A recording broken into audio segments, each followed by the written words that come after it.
This is Roger Hibbert and his beautiful wife, Elizabeth, and today we are on the 5th chapter of Matthew. Seeing the crowds, he went up to the mountainside, and when he sat down, his disciples came to him. And we're going to have the Beatitudes. And so, the Beatitudes. We learned these back years ago when I was in different deals. And he opened his mouth and taught them, saying, Blessed are the poor in spirit, for theirs is the kingdom of heaven. Blessed are those who mourn, for they shall be comforted. Blessed are the meek, for they shall inherit the earth. You know, you don't hear this in other religions. I don't think they have this in the Muslim religion. Blessed are those who hunger and thirst for righteousness, for they shall be satisfied. Blessed are the merciful, for they shall receive mercy.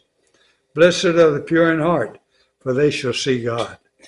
Blessed are the peacemakers, for they shall be called sons of God. Yes, sweetheart. This is my beautiful wife, Elizabeth.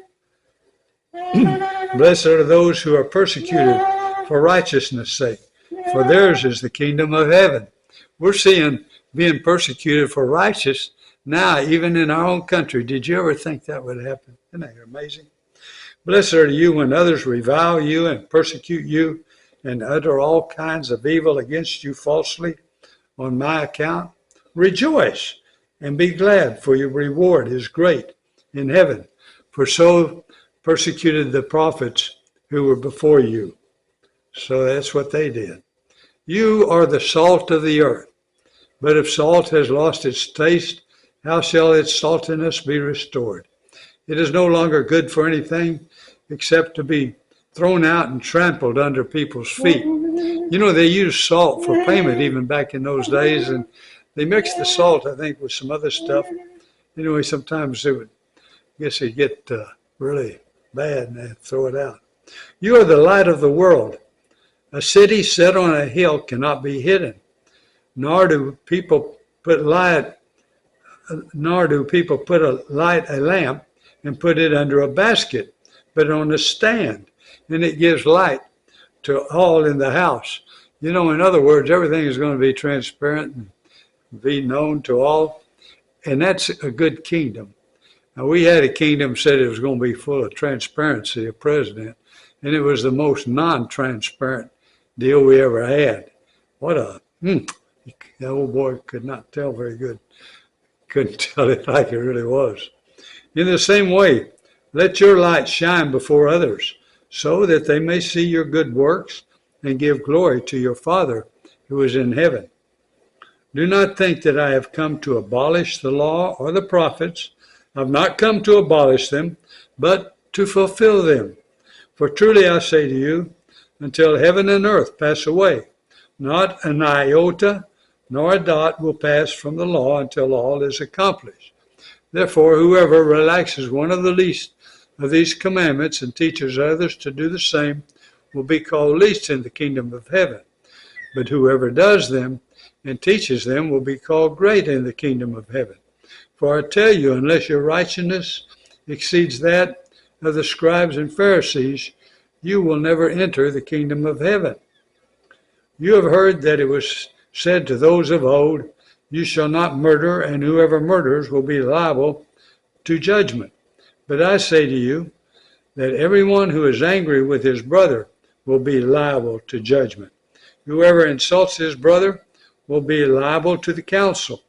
And whoever says, you fool, will be liable to the hell of fire. So if you are offering your gift at the altar and there remember that your brother has something against you, leave your gift there before the altar and go, and first be reconciled to your brother, and then come offer your gift. Come to terms quickly with your accuser while you are going with him to court, lest your accuser hand you over to the judge, and the judge to the guard, and you be put in prison. Truly I say to you, you will never get out until you have paid the last penny. You have heard that it was said, you shall not commit adultery. But I say to you that everyone who looks at a woman with lustful intent has already committed adultery with her in his heart. If your right eye causes you to sin, tear it out, throw it away. For it is better that you lose one of your members than that your whole body be thrown into hell. And if your right hand causes you to sin, cut it off and throw it away. For it is better that you lose one of your members than that your whole body go into hell. It was also said, whoever divorces his wife, let him give her a certificate of divorce. But I say to you that everyone who divorces his wife, except on the ground of sexual immorality, makes her commit adultery. And whoever marries a divorced woman commits adultery. Again, you have heard that it was said to those of old, you shall not swear falsely, but shall perform to the Lord what you have sworn. But I say to you, do not take an oath at all, either by heaven, for it is the throne of God, or by the earth, for it is his footstool, or by Jerusalem, for it is the city of the great king.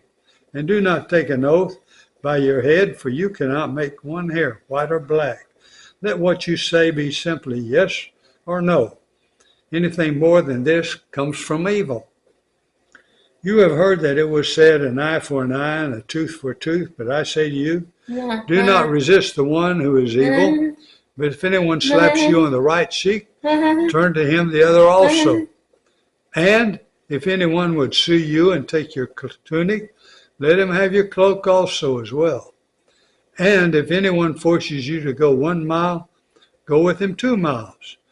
Give to the one who begs from you, and do not refuse the one who would borrow from you. You know that 2 miles, I think back then they were under Roman people, soldiers, and the Romans could make you carry their stuff and all and walk a mile with them so that they could have a little relief from their gear, yes? So walk 2 miles with them. You have heard that it was said, you shall love your neighbor and hate your enemy. But I say to you, love your enemies and pray for those who persecute you, so that you may be sons of your Father who is in heaven. For he makes his sun rise on the evil and on the good, and sends rain on the just and on the unjust. For if you love them who love you, what reward do you have? Do not even the tax collectors do the same? And if you greet only your brothers, what more are you doing than others? Do not even the Gentiles do the same? You therefore must be perfect, as your heavenly Father is perfect. All right. And now we're going to Corinthians, and I believe we'll be in the 2nd chapter of 1 Corinthians.